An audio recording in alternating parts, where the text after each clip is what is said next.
Coucou, salutations distinguées à tous en vos grades et qualités. Je suis Stéphane Nadeau, votre accoucheur de rêve et alchimiste potentiel, et je fais cette vidéo à l'effet de vous rappeler notre rendez-vous qui s'en vient, notre rendez-vous automnal pour le podcast, donc le podcast numéro 1 de cet automne, qui aura pour thème les blessures du passé, comment ne pas les reproduire.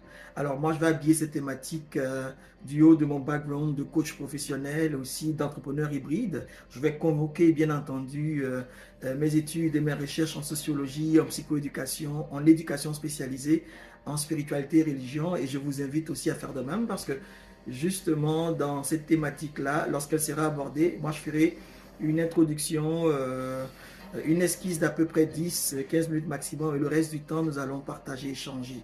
C'est vraiment un endroit pour croiser les paradigmes, c'est un endroit pour partager le savoir. On a tous le pouvoir de dire, comme je le dis assez souvent, c'est Foucault qui dit le pouvoir il est diffus.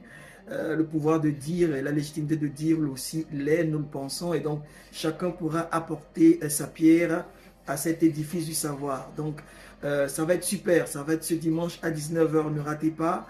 Il y a énormément d'éléments que nous allons faire ressortir. Vous savez, on dit souvent qu'on répète aujourd'hui les leçons apprises du passé. Et ça se peut que certaines leçons du passé aient quelques coquilles, au point que nous puissions aujourd'hui véhiculer certains comportements, certaines attitudes, mais qui sont viciées. Parce que dans le passé, il peut y avoir eu des erreurs. Vous savez, souvent, on parle de manquer de confiance en soi, on parle d'avoir des difficultés dans les relations de couple, les relations à deux.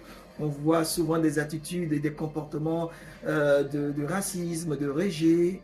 Est-ce que ça se pourrait, en tout cas, c'est ce qu'on va essayer de démontrer, que toutes ces choses que nous voyons qui ont cours puissent aussi trouver leur raison et leur compréhension dans notre passé.